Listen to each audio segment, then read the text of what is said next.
Hello, everyone. Welcome to Midwestern Marks. My name's Eddie Smith, here with my friend and colleague, Carlos Garrido.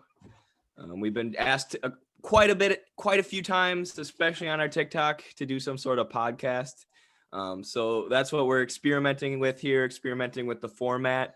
We're going to start with a top five. Carlos and I have both compiled a top five list of our top five American radicals, American communists, socialists, union leaders, abolitionists, things like that. And then this Sunday, we're going to have a live interview with Thomas Riggins, a retired philosophy professor who's come aboard with us as a writer, just to pick his brain about all the knowledge that he has. So we're going to have that coming up Sunday, and we want to bring that to people's attention before we get started here. And also today is a historic day for all leftists, a historic day for anybody who cares about anti-imperialism, and a day that really should honestly be a national holiday. But we're just going to leave that on a cliffhanger, and we'll talk about it later. Let's jump right into our top five list. So, Carlos, I'll let you go first. Hit me with your number five and why you picked them and what they did. Okay. So I think we could do we each go five so that I'm not just saying my five. I think that'd be a good idea. So my Right. number Yeah. five 554. was Thomas Paine. So I'm digging back on this one. Thomas Paine was part of the early generation of revolutionaries. He was an English-born American, and he had ideas that, I mean, till this day, if he was proposing them, would be considered socialistic. At the time, he wasn't explicitly a socialist or anything, but he had ideas about distributing land, limiting inheritance of wealth. He was a great critic of sort of the irrationalities that come with capitalism. He called it civilization. So there's articles where he's like, you see, the indigenous don't have the absurdities of having like luxury in one place and then misery in another. That's something that's unique to civilization. So again, he uses the term civilization, but we can interpret it as capitalism. So he was one of the very, very early critics of the way capitalism was formulating itself. Um, and he proposed what could be called some form of agrarian socialism, with land distributive policies and stuff. And that's why I have him as number five. I think he's very important, and he's perhaps the first and most consistent radical in our tradition. He was super anti-slavery. He even has articles where he's like, how was the West able to get slaves from Africa? Well, they sold them a bunch of booze, and they corrupted the communities, and then they were able to, after they put them against each other, then they were able to start having the communities that they allied with kidnap other folks from other tribes and make them slaves. So he was honestly perhaps the most consistent radical in that period. Um, so yeah, that's my number five. Just another quick comment on Thomas Paine. Um, you have similar ideas to Paine later on in the figure of George, who wrote Progress and Poverty, who is, some say, that was the most translated or read book at the time. It inspired figures like Marti, Dewey, and a bunch of other figures. But um, knowing how to contextualize these radicals in their epochs is important, because like a figure like George, um, and Georgism at his time was already sort of, um, it was too late to have those ideas. We already have an industrial capitalism developing, and he's promoting some form of agrarian distribution. Um, but at the time of Paine, that was still sort of how the economy functioned, right? It wasn't an industrialized capitalism yet. So that's what places Thomas Paine at the heart of radicalism at his time, and next to other sort of radical liberal slash soft agrarian socialists of his time, like Maxime Robespierre and some of the other French, who he also knew because he was active in the French Revolution as well. So tremendous figure, and one we um, we should be teaching a lot more than, right? We usually limit our study of him to common sense, and we really have to read more because he's honestly a brilliant Yeah, person.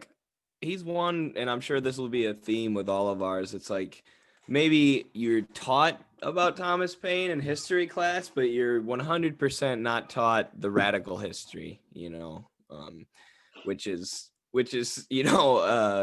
probably a theme here, at least with my list, is a lot of these people are praised for maybe what they did in terms of civil rights activism, but you're never taught they were staunch communists or socialists or radicals, like Paine, before the ideas of scientific socialism even existed. So I have maybe not a similar figure for my number five. Kind of, though, a figure that's probably less taught, though. People probably don't know who this guy is. Huey Long, the former governor of Louisiana, also known as the Kingfish. He was assassinated for his populist views. And Huey Long was a critic of FDR to FDR's left. So I remember learning about Huey Long in my American history class, and they said FDR, after the Great Depression, wanted to strengthen labor because he saw what happened to workers and how they were devastated. And he thought, oh my goodness, capitalism, unregulated capitalism clearly doesn't work. We need to make concessions with the labor movement. We need to make concessions with the socialists and the communists. And Huey Long was saying, if you don't change the mode of production itself and move towards socialism, eventually the capitalists are going to undo all the gains that labor makes, and you're going to end up back with this unregulated corporate capitalist system with endless wars going on. And I remember hearing that before I was even a socialist and being like, that guy was kind of right. So I like to bring that up as an example to, and obviously we're trying to make any kind of gains we can for workers right now. So that's why we end up pushing for a sort of social democratic person like Bernie. But ultimately, if you allow private capital to exist, it's going to grow and it's going to eventually crush labor. And that is what Huey Long was arguing during the Great Depression. And he was right, if you ask me. Classic. Yeah, good. Um,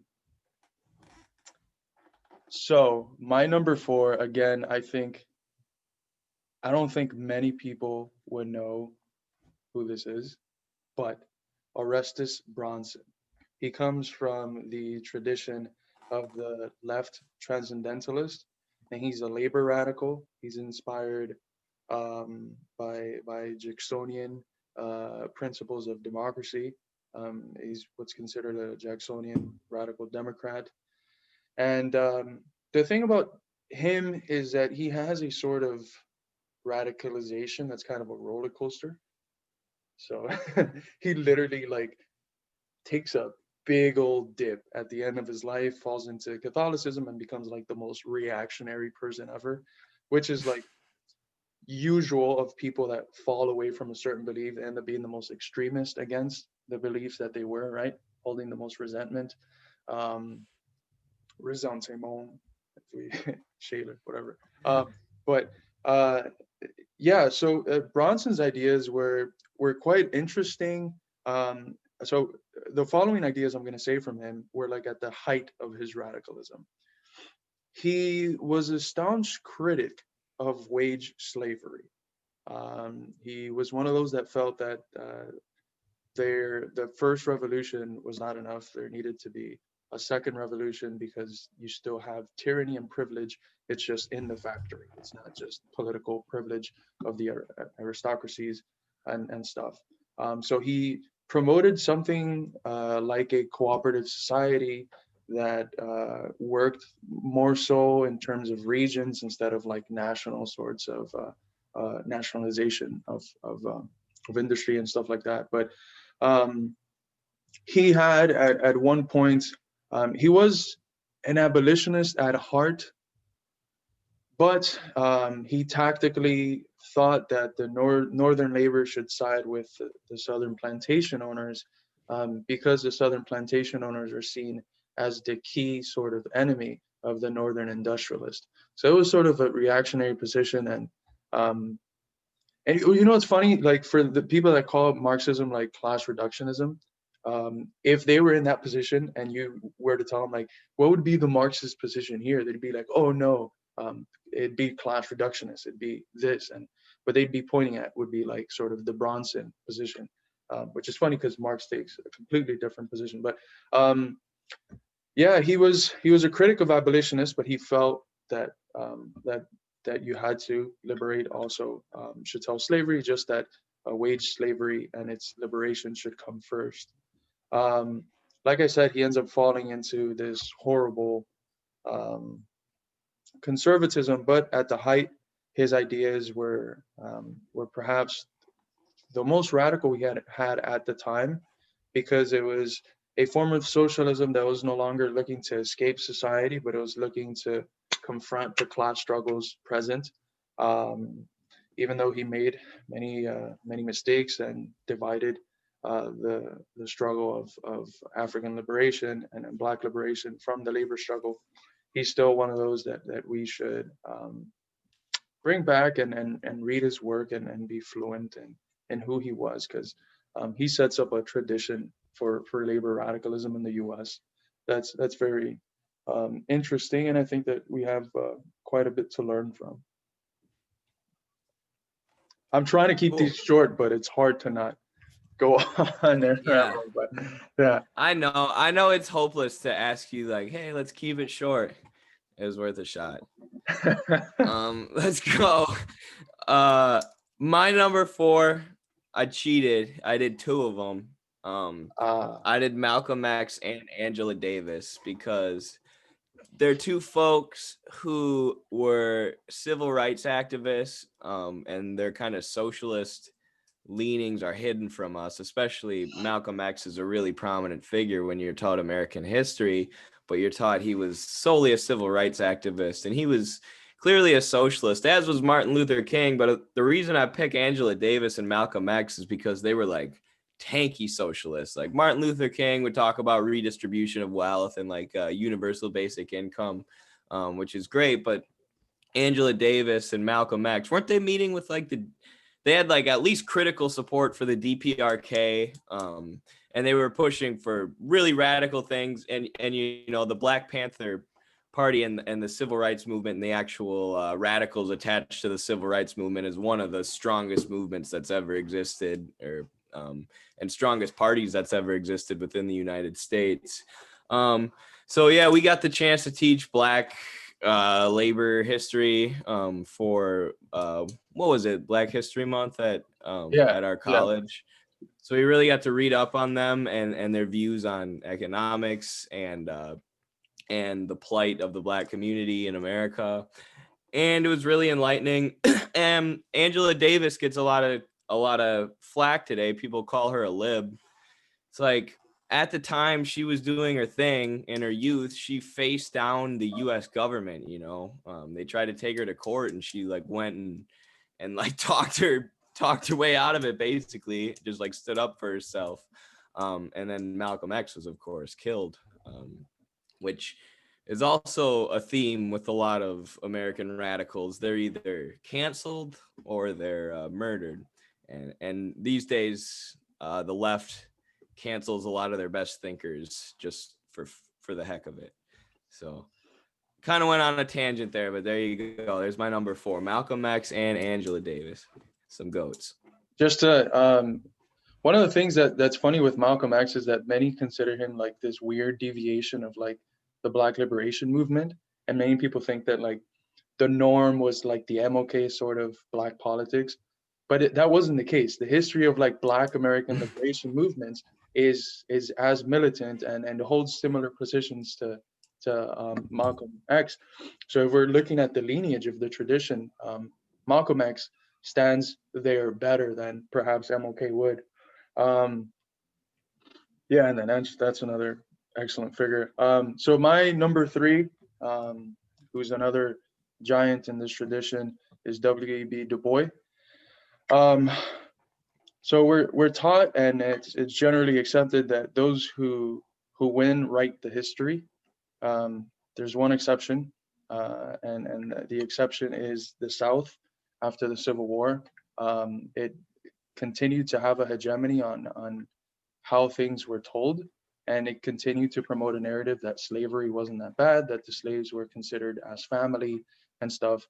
And W.E.B. Du Bois did a phenomenal job in deconstructing that narrative and in showing the realities of slavery and destroying the narrative of the Southern historians that was hegemonized even after the Civil War. Um, Beyond this, he was a staunch critic of American capitalism, American racism. He has one of his articles. I think it's called The White Soul or something. It's written in 1918, and it analyzes the First World War from the perspective of race. That I always recommend reading Lenin's Imperialism alongside with that, because it really gives you a really nice insight when you work them both together in terms of the economic and the racial elements that led to the war and the European powers dividing up the world. So yeah, Du Bois is another giant. He joins the party in 1961, the Communist Party, and he's definitely the best of the best, at least in my opinion, in terms of Black radicalism and just radicalism overall in the U.S.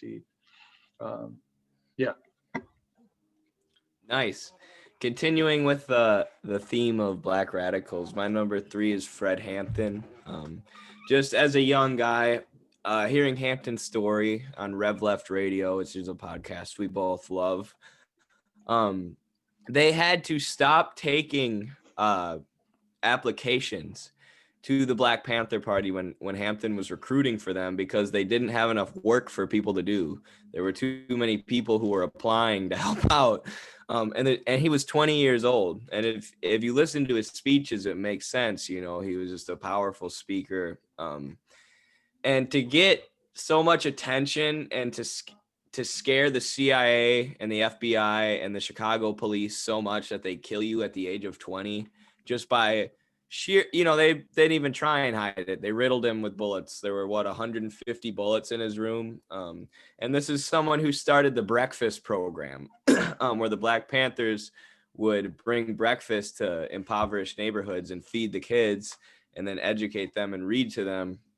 And then that's what he ended up being murdered for. And the CIA also burned the fourth floor of the Black Panthers headquarters, where all the breakfast program information was located. So they truly saw this man as a threat, which is why he was killed. And it says a lot that when you try and feed the hungry people of the country, the state comes and kills you. So that's why I draw a lot of inspiration from him, and he's my number 3.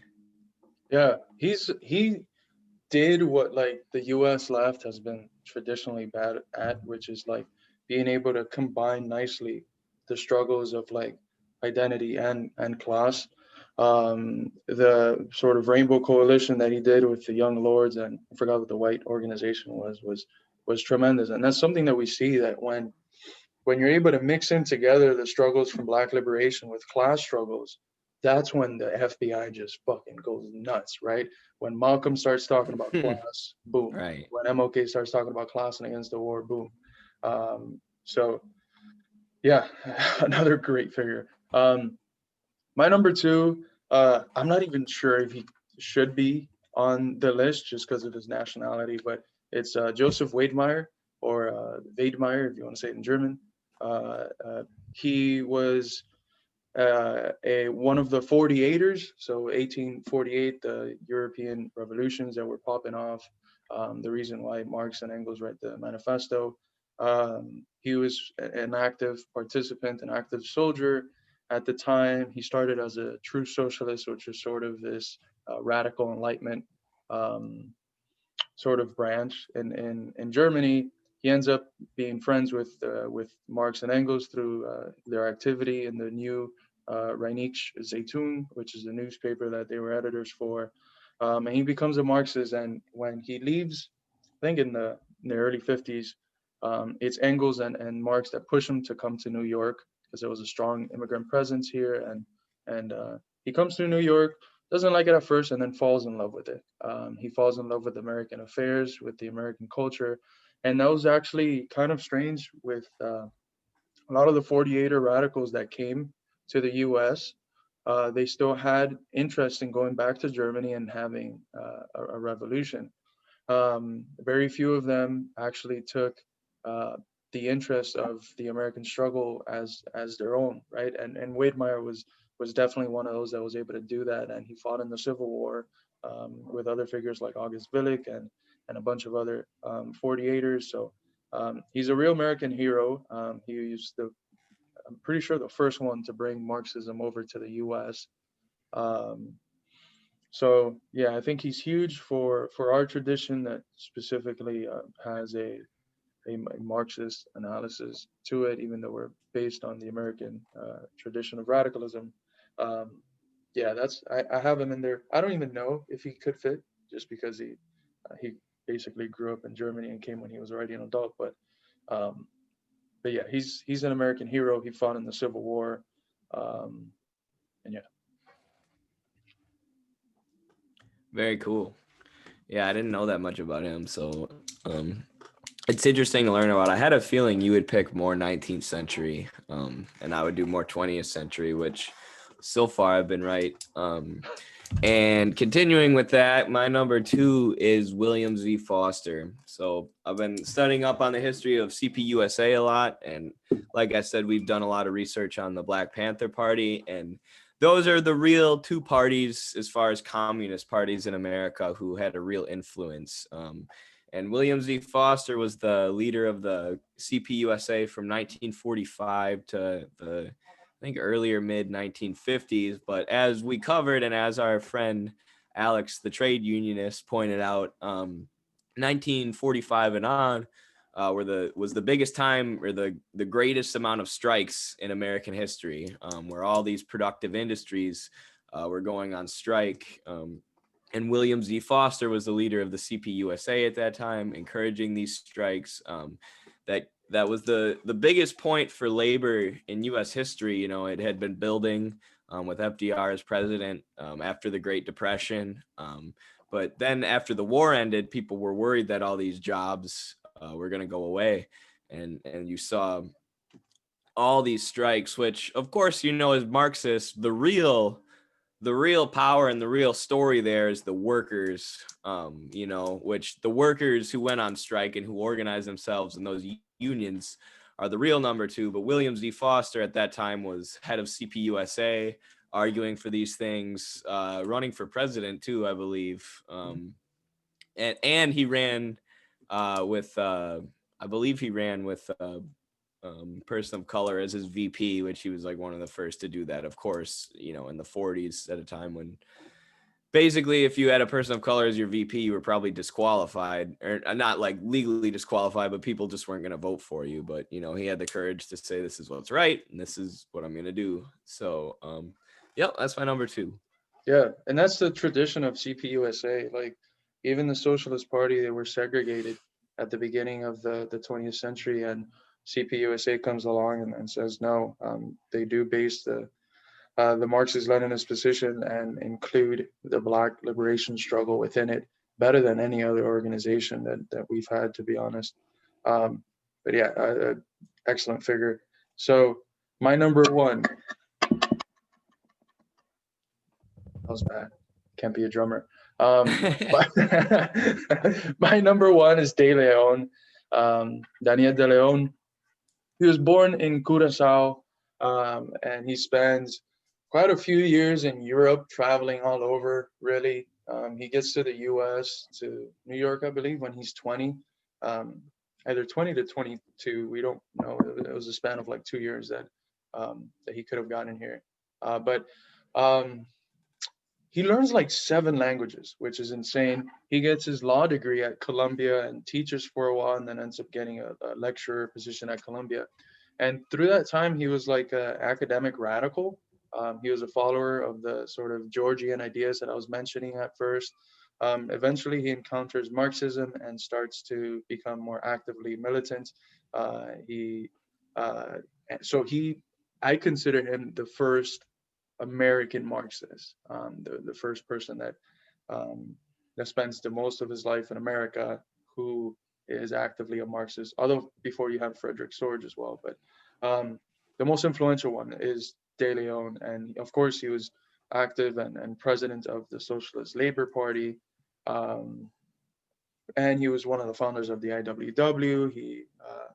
He was one of the founders in the ideas that you're not going to do much with craft unions, with unions that keep workers separate, and that bosses can divide them based on how they organize themselves. That organize yourself into one big union, and you're going to be a lot stronger when it comes to the labor battles. He made a few mistakes, according to Philip Foner, who's a great Marxist historian. Supposedly, in that late 19th century, the AFL had passed a bill that urged, I think, the socialization of the economic sector. They had passed like a really radical bill, and then at that point, De Leon takes some of his Socialist Labor Party people and starts his own sort of tangential union. And it sort of divides the radical elements of the AFL. But overall, the picture of De Leon is great. He was one of the few that were also staunchly anti-imperialist. He was against the policy that the U.S. was beginning to take, the expansionist policies. So yeah, a great figure, and one of those that we really have to bring back. He had excellent ideas on what it is to have a revolutionary ethic, which we know are things that Lenin has spoken about in terms of the Black Panthers. Huey Newton has spoken about it with his relationship of revolutionary suicide and reactionary suicide. So he was a very principled man who dedicated his whole life after being in Colombia as a lecturer to the struggle. And he's definitely one of those top figures of American socialism and communism. Nice. I really like your list. It was different from mine as I expected, which is why I wanted to do this segment here. Well, I thought it'd be a cool segment because I feel like I learned a lot just from listening to you explain that list. So now it's time for my number one. My favorite radical in U.S. history is Kim Jong-un. Just kidding. I gotta go. We've been going with all these labor leaders and all these people who led labor movements, or maybe who were politicians. But my number one Marxist, the person from America, the person who's done the most for me in developing and how I view the world, is Michael Parente, the God amongst men from New York, who makes dialectical and historical materialism incredibly fun and interesting to listen to. And he doesn't necessarily use those words, but the way he tells history sticks to telling the story of class struggle. And he tells history in a historically materialist way. One of the best points he makes is when we look at existing socialist societies, when we look at Cuba, we say, look, Cuba is not as rich as the United States. Socialism fails. And he goes, why are we comparing them to what we have, the world's largest nation that's exploited half the world for a century? Why aren't we not comparing Cuba to what they had before the revolution? And what they had before the revolution was a military dictatorship with, essentially slave labor on plantations where all the money was being funneled out of Cuba into the West. And post-revolution, you have illiteracy abolished, poverty shot down, unemployment way down, malnutrition way down, Homelessness and then abolished. homelessness abolished. Of course, the gains of the Cuban Revolution are endless. You could go on forever. And he talks about going to Cuba, and he asks one of the people in a smaller town, like, what do you think of Fidel? And they go, oh, I love Fidel with all my heart. And he's like, why? And the person points to a hospital, and he goes, we have that hospital now. Before the revolution came and built that hospital, we had to travel 2 days, and usually when we had a really sick person, we'd have to carry them 2 days, and sometimes they died before we got to the hospital. And Parente's like, I'm not saying the Cuban Revolution's perfect. I'm not saying that Fidel and Che were gods, but the revolution that builds hospitals and feeds the people and teaches the children to read gets my support.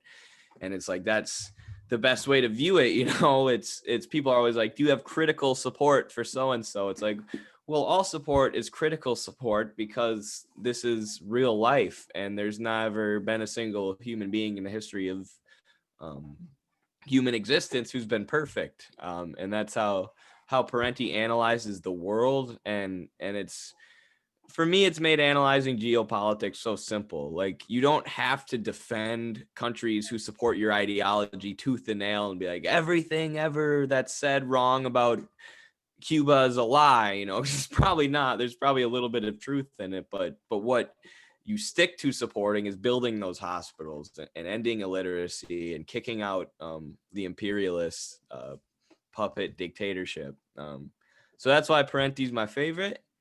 And yeah, that brings an end to our top 5. It was an interesting top 5. I like your list.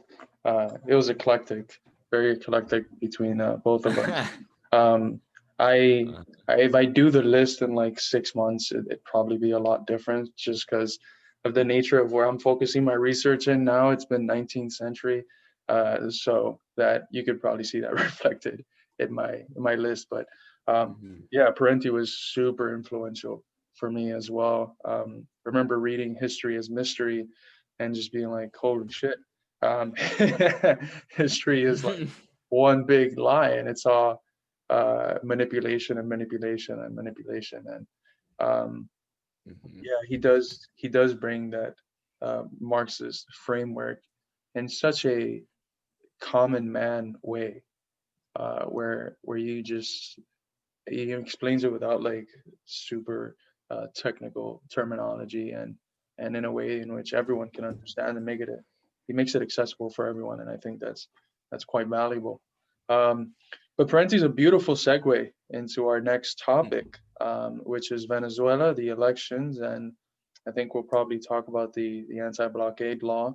Yeah, he's a good segue because, like you said, he helps us interpret socialist states in a nuanced way in which we can have critical support for them, and be realist.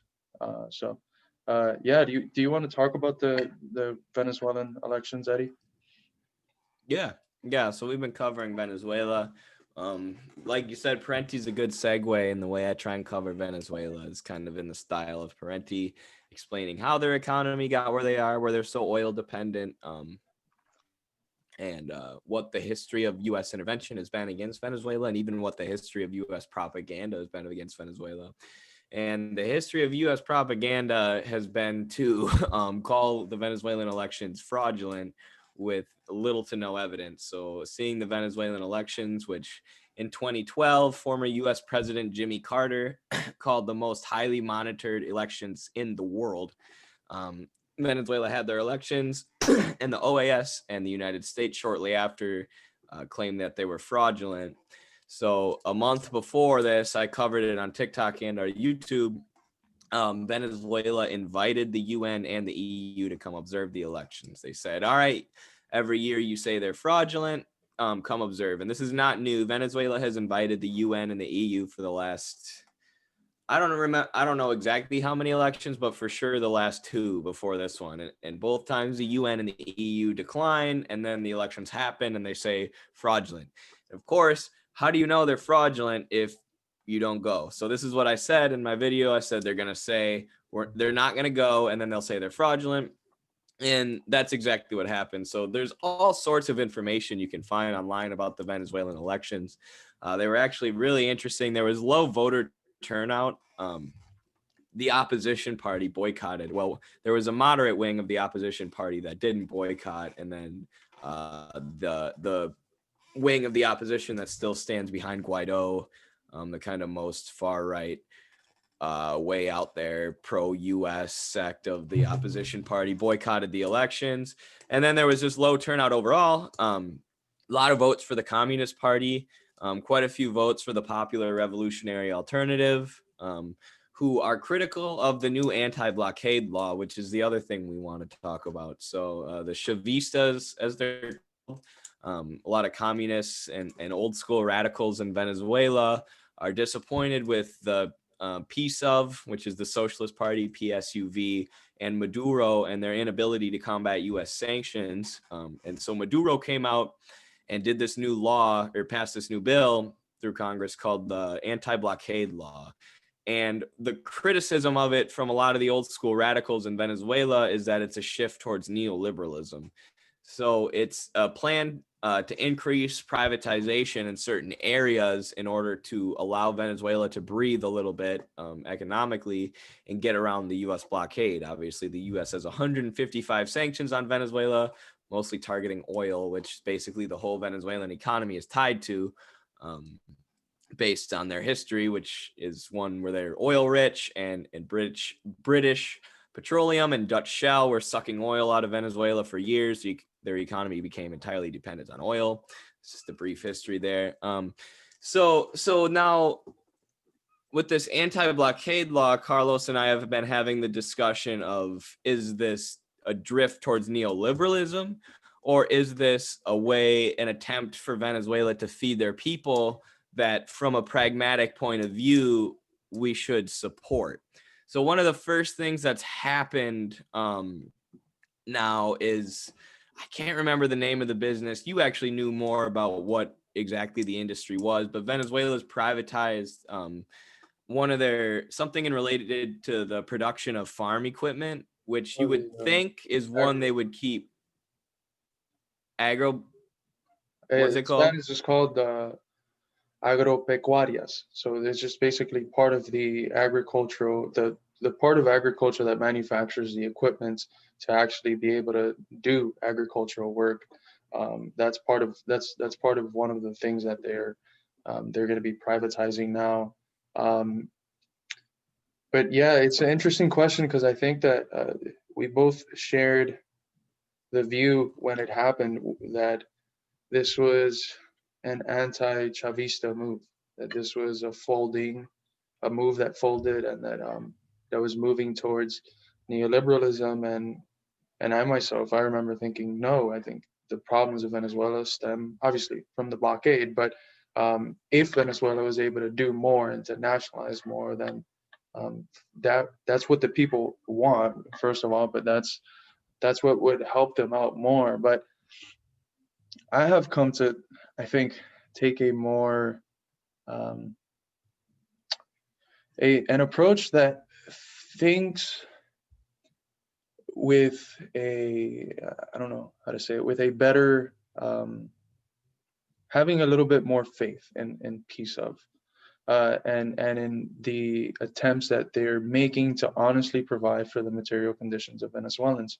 The thing is that right now, with the pandemic and the crisis, the blockade is trying to strangle countries like Venezuela, Cuba, Iran more than ever, because it knows that the world is globally weak right now, right? And thus, it is in such a uniquely hard position that when you're in that position, you have to do anything you can in order to guarantee resources to be able to then distribute and have the social programs that you have. It is in moments like that that ideas are important, right? But you have to do, as a governing body, all you can to continue to provide for the economic needs of your people, right? So I, with some readings of Lenin that I had of the later Lenin, the stuff he writes in 1921, he faces a similar condition. He just had a couple of years of wartime communism that weren't necessarily making the material needs of the people better. They also get invaded by like 7 countries, right? Which never helps. But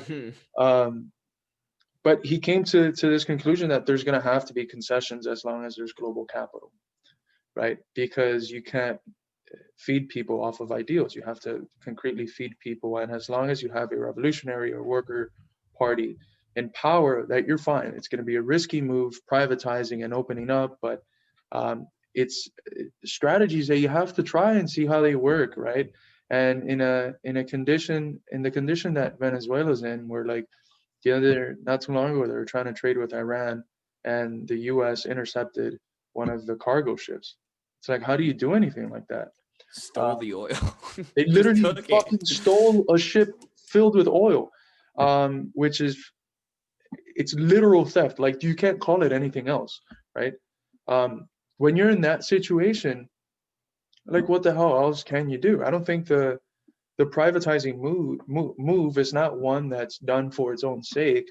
But the thing about privatization, and I don't see enough people talk about this, is that the thing about privatization, and when it's done in socialist countries, is not done because privatization helps create all of this wealth and development and stuff. We've had the quickest development in the 20th century was the Soviet Union, and it industrialized through a planned economy. The role of privatization is because it allows you to participate in the global market. And thus, if Venezuela, at least I think, if Venezuela starts opening up certain sectors of their economy to privatization, which I think it's what the anti-blockade law is trying to do, perhaps they're hoping to be able to have, to be allowed a little bit more participation into global trade, and maybe a loosening of the blockade. But I don't know. What I do think is that the peace of does have the interests of Venezuelan people at heart.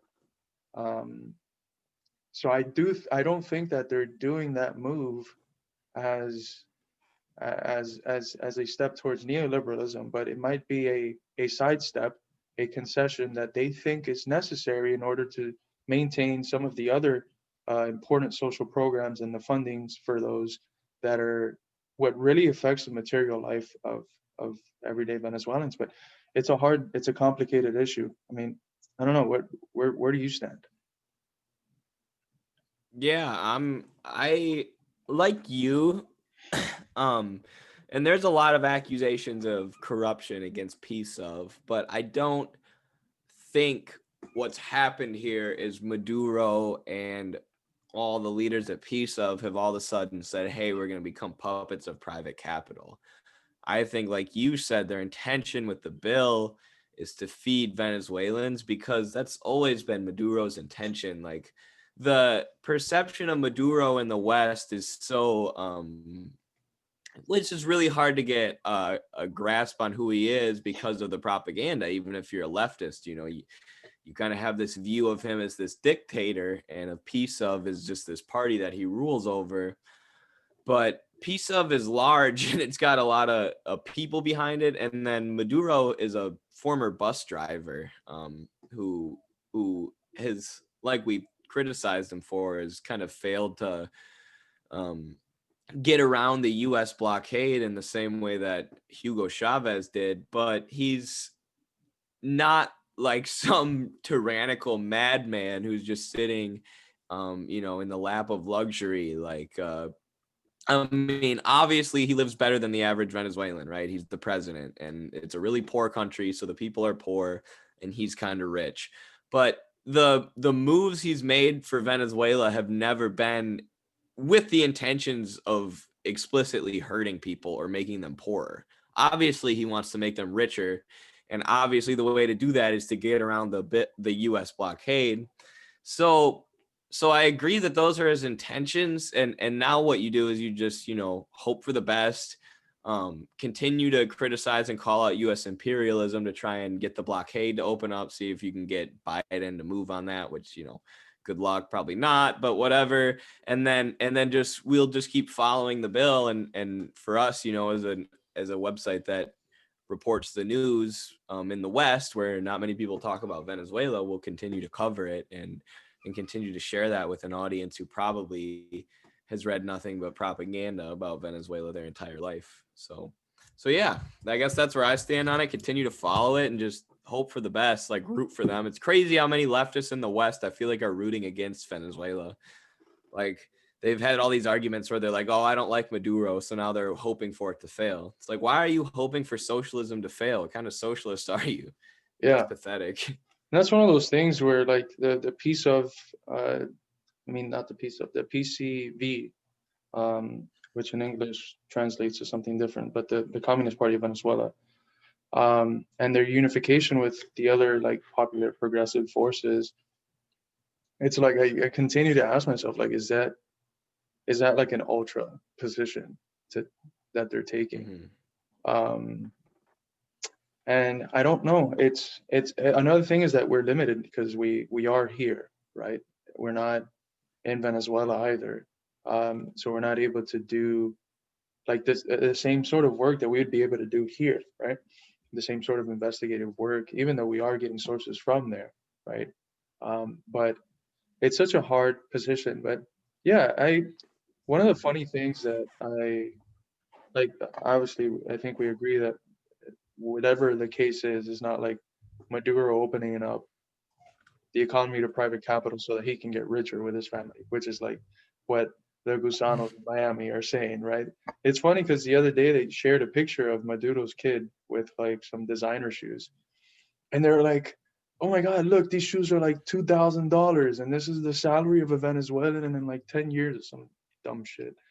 Um, and what's funny is that like that same group of Miami people, a lot of them are what are called like sneakerheads, and like they buy a bunch of Jordans and all the new dropping Jordans. And to be fair, It's I was okay for them though, yeah, yeah, but because they they'll support capitalism, and capitalism is when no sneakers. with no sneakers. Yeah, that's I it. mean, communism's when no It's with no sneakers. sneakers. Sorry. But they'll like these are the I went to school with a lot of these people, and these are the type of people that like if someone's wearing fake Jordans, they're gonna look down and be like, oh, the strap is twisted, it's fake, and they'll bully a kid for having like fake Jordans or something. And what they don't realize is that like Venezuela, Colombia, this whole area has like bootleg markets. So the designer shoes were probably just bootleg shoes, but they don't do the same investigative work that they do to like Manolito, who just bought a pair of fake Jordans and is wearing them to high school, to fucking this kid's son, because they don't want to reveal that they're probably fake shoes too. So you see like people wearing like Gucci leotards and shit. It's like, what model of Gucci was that? They've never issued nothing like that. Dude, dealing with people from the Venezuelan opposition. I don't know if I've talked about this on YouTube before, or on the podcast or whatever, but I've talked to you about this. It's like dealing with Trump supporters, except for all they say to verify every argument they have is I'm from Venezuela and you're not. But the stuff they argue, it's stuff like that. And one that comes to mind is this guy tags me in a video. He's like, "Oh, I'd like to see Eddie Lager Smith defend this." And he's like, Maria Chavez, the daughter of Hugo Chavez, is the richest woman in Venezuela. She has like this absurd fortune. I Google it, and it was some weird right-wing media outlet went to a bank and requested to see her net worth from the bank, and the bank apparently gives them a piece of paper and they read it. That's the source on this. And then of course Hugo Chavez's daughter saw it. She's like, the bank, that's like illegal. The bank just doesn't give people's net worth to media outlets, and she sued them for defamation because it wasn't true, and she won like $1 million because they defamed her. And that was the thing this guy is citing, and it's like, it's such nonsense. And when you're in America, it's so frustrating because I see people in my audience taking that guy seriously, and I'm like, this is the equivalent of a Trump supporter. Oh, yeah. But just saying total nonsense in support of his opposition party and against Maduro, but people can't see it because they have no idea what's actually going on over there. But I remember whatever. I got one argument one time that was like, well, all of the people of the Cuban Communist Party eat like lobster for breakfast. I'm like, what the fuck? Like, first of all, that's bullshit. Second of all, look at the inequality that they are focusing on. A guy that eats lobster, as opposed to a population that eats, regular food, whatever, like soy, ground beef was what the worst that they would get in the 90s with libreta. But they completely ignore a society where there's like duper billionaires and people that are homeless. That inequality doesn't matter. What I care about is the fucking lobsters that the Cuban Communist Party members are eating. That's the real inequality right there. It's like, yeah, it's infuriating. It's hilarious.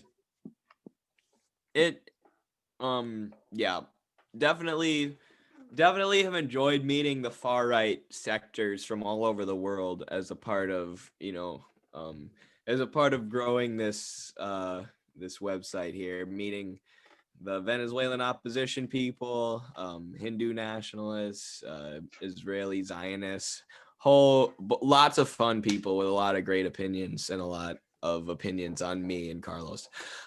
So let's segue in that. We talked about it at the beginning. Today's a historic day. Historic. It's actually, I was saying it's a historic day and it should be a federal holiday. And people in my TikTok comments were telling me it's also the anniversary of Sandy Hook. So that's sad. That's not a historic day. That's a very bad day. But it is also the history of the day that Muntadar al-Zaidi threw an Iraqi journalist, took off not one but two of his shoes and threw them at George Bush as George Bush was giving a speech. I believe is 12 years ago today, so it would have been well after the invasion of Iraq, well after Bush and all his cronies were exposed as liars. And I just want to say this is a heroic day. One, and two, the people who lied us into that conflict, which is why this man threw his shoes. He was probably, I mean, imagine being from Iraq and then coming to the US and knowing what George Bush did to your country, and he's just walking around and people are praising him, treating him like he's someone to be respected, when he's a murderous war criminal who invaded a country to maximize oil profits. And people from his administration, folks like John Bolton and Elliot Abrams, are now still around telling us we need to invade Iran because they have WMDs. And people are falling for it. And I have liberals in my TikTok. Of course, we know liberals love to support imperialism, saying, oh, Iran is a theocracy. Look at their nuclear program. Don't we have to do something? No, we don't. We actually don't have to do anything. As long as it's identity diverse imperialism, those right. But yeah, it's such a legendary day. It's just if we have Christmas for the birth of Christ, we should have at least something in that level for this man who, like a Lazarus figure, took off both, not one, both of his. We're talking so much shit. All right, this was all an ironic part of the segment, and we hope to have made you laugh. But all right, we wanted to bring up something that's very important. We're going to be doing a talk next Sunday at 12 p.m. Central Time with Dr. Thomas Riggins. He was a philosophy professor for many years in the New School for Social Research and in NYU, two of the most prominent philosophy programs in the country. So he's going to be giving a talk on the relevance of Lenin today, which I think it's a very important topic that we must address, because even in academia you have like Marx is even somewhat tolerable, but as soon as you bring up Lenin, it's like everyone gives you, it's like, what's going on? What are you doing? Huh? Get out of here. But yeah, he's very important, and I am of the belief that we must read Lenin, that Lenin's insights are incredible, and that his advancements to Marxism are incredible and have to be noted, and we have to study Lenin seriously. He's a very important figure. Hell yeah. So yeah, we're gonna have that next week, and what we're doing is we're setting it up as a lecture format. So we're gonna have an audience. It's gonna be done through a Zoom call. So if anyone that is listening to this now, if you're listening to it ahead of time, like obviously if you're listening to it a year after it releases, don't email me. But if you're listening to it in the right time, you can email us at midwesternmarks@gmail.com. We'll have it linked under, and we'll send you the Zoom link for the lecture. Once you go in the lecture, you can have your camera on, you can have it off, whatever, but we will mute you, and we will silence your right to speech. we'll mute you, but you're encouraged to provide questions on the chat throughout the lecture or afterwards. and we'll select a few questions and have a Q&A at the end of the lecture. So it should be a 20 to 30-minute lecture, and then a 15 to 20-minute Q&A session at the end. So it's going to be a fun event. We hope to do more events like this. And Yeah. yeah, anything else? I just want to say I'm really proud of this event we're putting on. Obviously, you and me both have a lot of respect for Dr. Riggins. I mean, we both just have a lot of pride that he's on our site. You know, he's really smart, and you know, he's been doing this for forever. So we want to pull from his knowledge and share that. And it made me think of Nathan Robinson, the editor of Current Affairs, and he's a frequent contributor to Jacobin. I think just a couple months ago, he was saying Lenin's a mass murderer and nobody on the left should study or read Lenin. Clearly never picked up, you know, admittedly has never picked up Marx or Lenin. So I'm really, really happy that we as a left-wing outlet in America with some sort of attention on us can be providing an alternative to that hogwash that you're getting from petty bourgeois folks like Nathan Robinson. So, yep. Absolutely. I agree. So yeah, remember that if you want to be included into the Zoom call, please email us at midwesternmarks@gmail.com, and we'll send you the Zoom link. 12 p.m. Central Time next Sunday, which is, let me just give you a date for those watching. It's the 20. Oh no, it's this Sunday. Okay, the 20th, December 20th. I was about to say, is it Christmas? We do it on Christmas. I mean, we could talk about Lenin on Christmas, right? We could. Yeah. Around family. Right. You know, you have the sort of American memes. It's like, don't bring up politics in the table. Like in our case, it's like, don't bring up Lenin. You can bring up social democracy, but no actual socialism or Lenin. Those are the rules at my table. Yeah. Those topics are off limits. But when I go to the kids' table, dude, it's game over. I'm just like writing down diagrams, teaching them about exploitation and imperialism, like while the parents aren't looking. My 5-year-old cousins and stuff, they're all woke. All righty. It's been a very pleasant talk. We hope to share the audio as well on podcast networks. So if you want to start listening to our podcast, I'm going to say something that's very cliche, but you could listen to it wherever you listen to your podcast. But yeah, all right. Thank you. Peace.